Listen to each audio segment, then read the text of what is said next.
பெண்கள் மாநாட்டுக்கு அம்மா வந்து நிறைய எனக்கு தெரிஞ்சு எப்படியும் ஒரு 20 வருஷம் அவங்க போயிருப்பாங்க அப்படின்னு கூட சொல்லலாம். இந்த வாட்டி நானுமே போயிருந்தேன். அம்மா வீட்டு பாஸ்டேட்லேருந்து எங்கள் சித்தி, எங்கள் அத்தை எல்லாருமே வந்திருந்தாங்க. இந்த வாட்டி வந்து ஒரு சிலுவை 3 சிலுவை அங்கே வந்து சிலுவை மாட்டம் நட்டு வச்சுட்டு இந்த பேப்பர் கொடுத்தாங்க. அந்த பேப்பரில் வந்து உங்கள் ஜெப குறிப்புலாம் எழுதி இந்த சிலுவையில் ஒட்டுங்கன்னு சொன்னாங்க.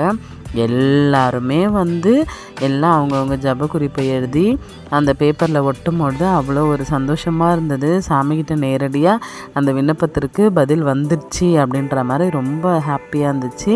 நானுமே வந்து எழுதி அதில் ஒட்டினேன். அம்மா வந்து கண்டிப்பாக எனக்கு ஒரு சில குறிப்பு தெரியும், அவங்க இதுக்காக தான் எழுதியிருப்பாங்க, இதை தான் நினச்சி ஒட்டுவாங்க அப்படின்ட்டு அதே மாதிரி வந்து ஒட்டிட்டாங்க.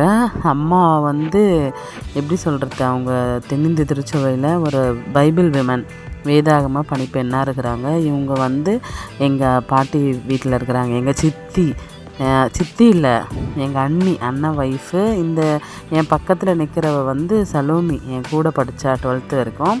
அவள் வந்து பாப்பு குண்டாயிட்டு ரெடி அப்படின்னு சொல்லிட்டு பேசினிருந்தா. அதுக்கப்புறம் இதுதான் அவங்க பைபிள் அம்மாங்களாம் தங்கியிருந்த ரூமு. அந்த ஆண்டி தான் வந்து அவங்க எல்லாருக்கும் இன்சார்ஜ் ப்ரேயர் பண்ணாங்க. அம்மாவோட ஃப்ரெண்டு இவங்க செல்வி ஆண்டி. அதுக்கப்புறம் வந்து பார்த்திங்கன்னா ரொம்ப நல்லா இருந்தது அந்த 3 நாளுமே. அம்மாவுக்கு ரொம்ப சந்தோஷம், என் கூட இருந்தாங்க. எங்கள் சித்திலாம் வந்து அக்கா நீ எங்கள் ரூம்லேயே இருக்க மாட்டேற, ஆனவனா பொண்ணுக்கிட்ட போயிட்டுற அப்படின்னு சொல்லி எல்லாருமே அம்மாவை சொல்லின்னு இருந்தாங்க. சரி அங்கே வந்தாச்சு அவங்க ஃப்ரீயாக இருப்பாங்கன்னு பார்த்தா, பொண்ணு மேலே இருக்கும் போது நாங்கள் 3rd ஃப்ளோரில் இருந்தோம், அவங்க 2nd ஃப்ளோரில் இருந்தாங்க. நாங்கள் 323வது ரூமு, அவங்க வந்து 212 24 ரூமு. ஆனால் வந்து அவங்க இங்கே தான் இருந்தாங்களே. ஏன்னா அவங்க ஃப்ரெண்டு பைபிள் அம்மா என் கூட செல்வி ஆண்டி இருப்பாங்க, அவங்களையும் வந்து பார்ப்பாங்க, என்னையும் பார்ப்பாங்க. அவங்களுக்கு ஒரே ஹாப்பி. நான் வந்தது ரொம்ப வருஷமாக, நீ வா வா வா சொல்லி நான் இப்போ தான் போனேன்.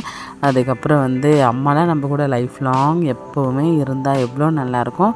இருக்கணும், நம்ம இருக்கிற வரைக்கும் இருக்கணும். தேங்க்யூ அம்மா.